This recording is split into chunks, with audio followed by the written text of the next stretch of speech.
All right, my next guest stars in the hit reality makeover show Queer Eye for the Straight Guy. He also has a brand new book out entitled Off the Cuff, the Essential Style Guide for Men and the Women Who Love Them. Please welcome Carson Kressley.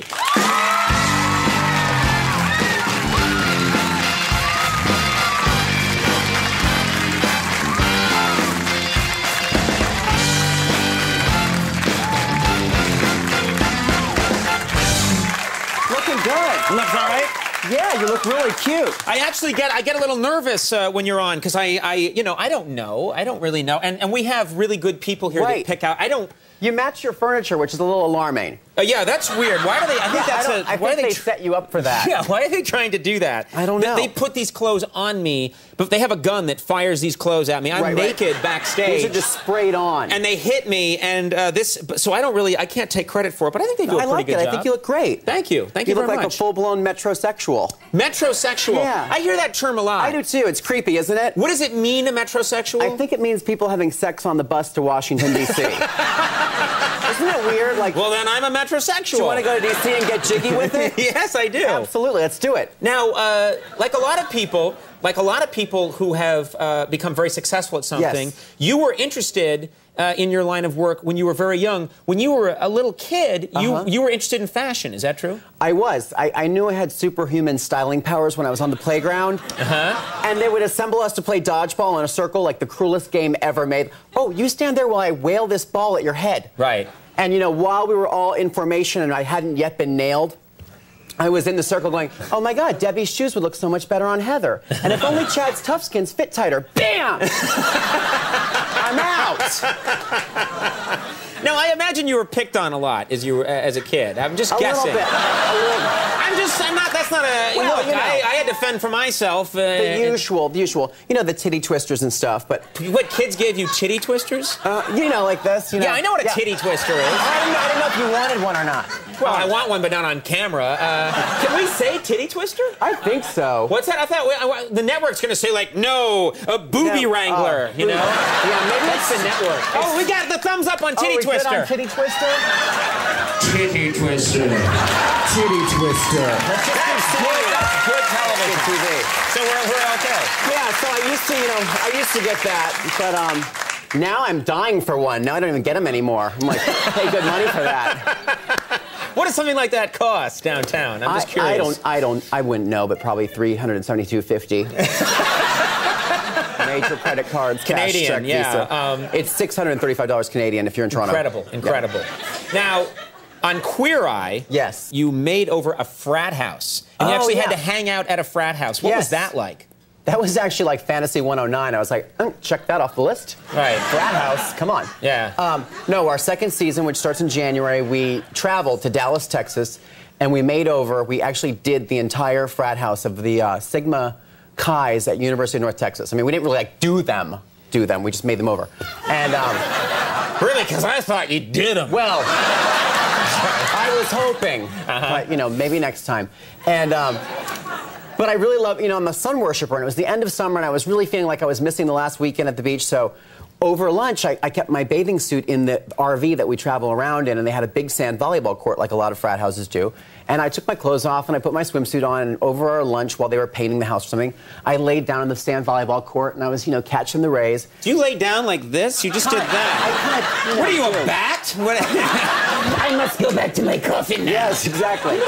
All right. So I'm like laying down, whatever position. Yeah. And like about 5 or 10 frat guys come out like, dude, get out of there. And I'm like, what? I'm just catching some rays. And they're like, dude, we go to the bathroom in there during frat parties. And I was like, ew, I've been laying in a giant cat box for 2 hours and no one told me.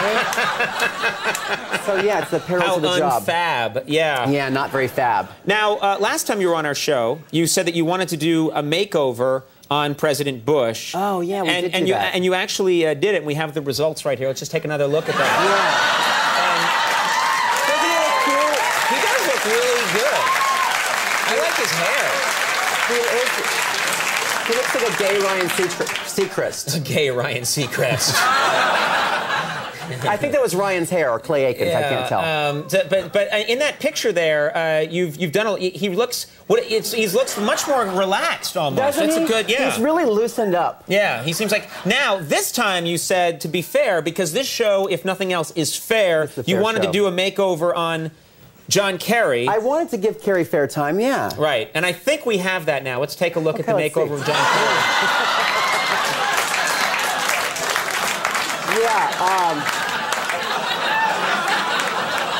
Now, where can I get a tank top like that? I have one for you in the back. That's man, he's in good shape in this scenario. Well, I thought, if you can't endorse gay marriage, at least, the tank top kind of gets the gay vote. Yeah, it gets it out there. Yeah. Well, he looks good. And is that a mohawk? Is that I think that was a faux hawk. What's a faux hawk? That's like halfway between a mohawk and a full-on, full head of hair, the faux hawk. Right. I don't even know these terms. These terms are amazing. I call that one the homo hawk, though. Okay. That was a little... And you don't want to see the nipples. I mean, let's leave that to Janet Jackson. You don't want... Is that true? Stuff. You don't want to see a man's nipple ever, I don't is that think right? so, ever. Not in public. Right. The sheer thing? Right. You don't believe in the sheer thing? No. Cover up, guys. That's what you're telling us. Any sheer tank tops on men? No, not the right answer. Okay. On the book, which off the cuff, yes. You have a section on what makes you gay versus what doesn't make you gay, what makes you gay. Right. Why don't you help us with that? Like a lot of guys think that, if you wear a pink shirt, it makes you gay. No, if you take an all-male cruise to Latin America, warning sign. Right, okay. I didn't realize it was an either-or with that or a pink shirt. Kind of, Should I wear the pink shirt or take the gay cruise? And there's other things, like, if a guy has a couple highlights in his hair, not a problem. Right. If he's highlighting another guy's hair, probably that's a big gay. problem, right? A little, facial grooming, beardscaping, okay. Right. If you have a giant, Magnum PI mustache from, 79, right. Definitely gay. Definitely gay. That's something where you're gay and...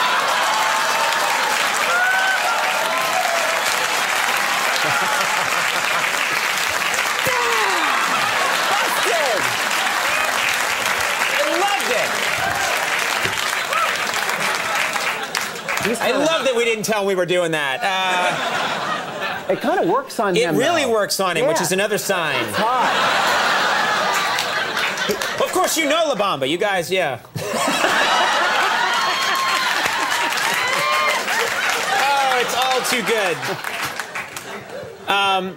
Now, what about waxing any part of your body? Does that automatically make you gay if you're waxing any part of your body? Probably. Yeah. Waxing, that's one step too far, I think. Except for the Bering Strait of hair, if you have the unibrow. If you have the unibrow and you get rid of that, you want to get rid of that. That's probably acceptable. Now, you talk about manscaping. Yes. What is manscaping? Manscaping is the gentle art of, kind of trimming the bushes and keeping everything in order. Are we talking about topiaries down there? What are we talking Not really. Look, it's a rhino. I mean, what are we talking about?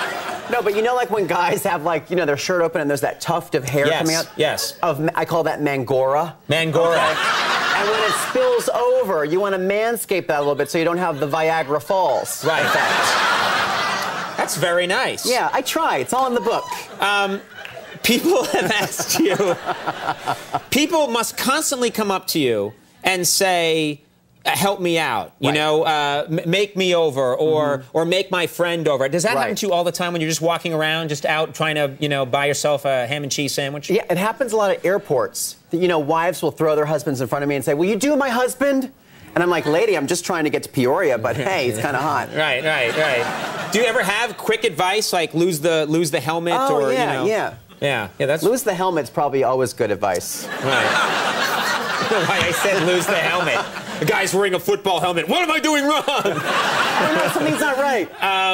You live in one of the Hilton sisters' old apartments, or both Hilton sisters' old apartment. Is that true? Or you used to live in it? No, kind of. No, when I looked at my apartment, the broker was like, and over here, one of the Hilton sisters threw up. And I was like, oh my God, where do I sign? I'll take it. They announced that? Like that was a good thing to have? Isn't that weird? That's so strange. Did you not buy the place because of that?